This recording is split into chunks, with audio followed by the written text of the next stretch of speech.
Japan po ay mayroong silang tinatawag na Shako Shumeisho. Nasa English translation ay Garage Certificate.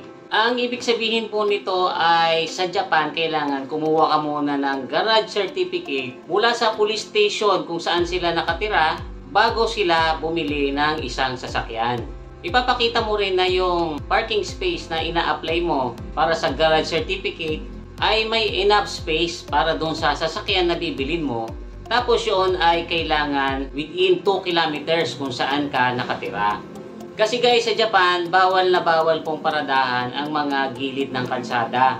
Pero meron po silang exemption. Hindi mo kailangan kumuha ng Garage Certificate kung ang sasakyan na bibilin mo ay K-car or K-truck. Yan po yung mga maliliit na sasakyan na katulad ng multi-cab dito.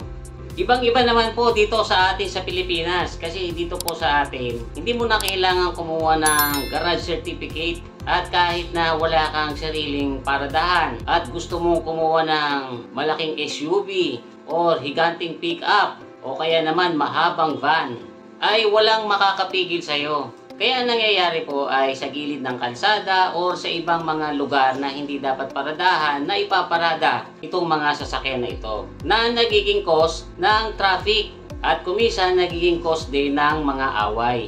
Isa pa pong nagiging resulta nito ay yung nagiging parang parking lot. Yung mga gilid ng streets na dapat napapakinabangan ng mga nagbabike or ng mga naglalakad. So paano po ba tayo humantong sa ganitong sitwasyon? Ang Pilipinas po kasi ay katulad din ng maraming bansa na kailangan ng sasakyan para sa pang-araw-araw na buhay. Kasi dito po sa atin ay hindi kagandahan ang mga public transport. At kung malayo ang lugar na pagtatrabahuhan mo, siguradong makikipagbuno ka sa pilahan, sa mga terminal ng jeep or ng UB Express, at lalong-lalo na sa MRT or LRT, na dumadating sa punto na papunta ka pa lang, buka ka ng pabalik. Wala rin po tayong sapat na mga bike lanes para pwedeng magbisikleta yung mga gustong magbike. Kaya ang buhay po ng Filipino commuter ay hindi ganoon kadali. Kaya po ang dahilan kaya maraming empleyado na isa sa mga pangarap or kumisa nga, yan yung priority pangarap, ay yung makapagpundar ng sariling sasakyan. Usually kotse na hatchback o kaya naman sedan. At dito naman po sa atin, napapayagang makapag-car loan ang mga may pangarap na kumuha ng sasakyan kahit na mga walang sariling garahe. So ang result, kung saan-saang gilid ng mga streets or sidewalk sila napaparada. Hindi naman po natin pwedeng sisihin itong mga kababayan natin na nangangarap din magkaroon ng sasakyan. Hindi rin naman nila kasalanan kung minsan nalagay sila dun sa lugar na talagang wala silang pwedeng itayong garahe. O katulad naman dun sa dating subdivision na tinitirhan ko, yung design ng bahay na ginawa ng developer, may garahe nga, hindi naman sapat yung sukat. Pag naipasok mo yung kotse, ay hindi mo mabubuksan yung pinto. Kaya no choice po kami ng mga kapitbahay ko noon na iparada sa labas yung sasakyan kahit na meron kaming garahe. Pero alam nyo ba guys na dito sa atin sa Pilipinas, mayroong ginawang bill ang mga lawmakers na kung maisa sa batas ay maaaring makatulong sa problemang ito. At ito nga po yung tinatawag na No Garage, No Car Policy. Isa sa layunin ng bill na ito ay malimitahan yung mga applicants na ma-approve sa pag-apply ng car loan. Pati na rin po yung may mga pang-cash ay hindi po pwedeng mag-acquire ng isang sasakyan kung wala siyang garahe or parking space. Sakaling magiging batas po itong bill na ito, ay makakatulong po ito sa problema natin sa trapiko. At possible din na makatulong ito sa lumalalang problema natin sa pollution. Tapos yung mga streets natin na nagmumukhang parking lot ay magagamit na ng mga taong gustong maglakad or ng mga bikers na gustong magbike para malagyan po ito ng bike lane. Ang bill po na ito ay para doon sa mga residents ng Metro Manila, Angeles, Bacolod, Batangas, Cagayan de Oro, Cebu, Dagupan, Davao, Iloilo, Naga at Olongapo. Ayon po sa bill na ito ay kailangang kumuha ka muna ng notarized affidavit na nagpapatunay na ikaw ay mayroong garahe o kaya naman parking space kung saan maipaparada mo yung sasakyan na bibilin mo nang hindi ka makakaistorbo sa kalsada.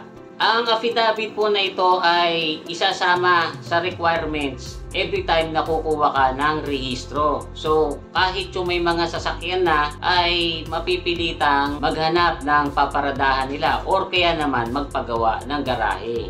Kasi hindi daw po pwedeng mairehistro yung sasakyan kapag wala ka nitong affidavit.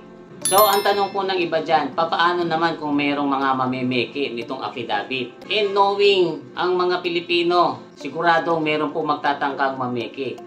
Ayon po sa bill na ito ay wag na wag nyo daw po itong tatangkain dahil ang kaparusahan ay bitay.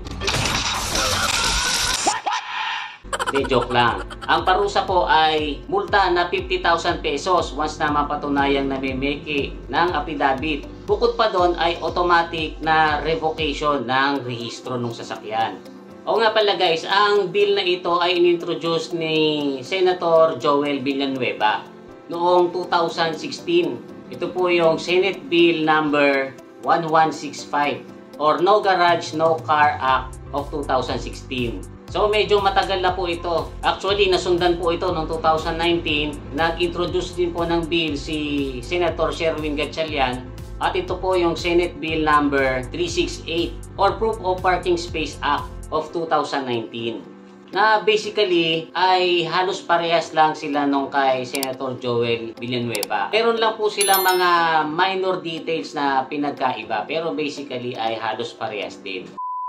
So ngayon guys, hindi pa po yan na isa sa batas kaya marami pa po tayo mga may experience na ma-approve na makakuha ng sasakyan. Tapos kung saan-saang kalye po ito maipaparada. Siguradong marami pong mga kokontra dito sa bill na ito. Lalo na yung mga nakabili na ng sasakyan na kasalukuyang sa mga kalye nakaparada. Dahil mapipilitan sila maghanap ng parking space or rumenta ng parking space. Ang isa pa pong issue dito ay yung taon-taon madadagdagan yung gastos natin sa pagpaparehistro dahil kailangan mo pang kumuha ng affidavit every time na magre-renew ka.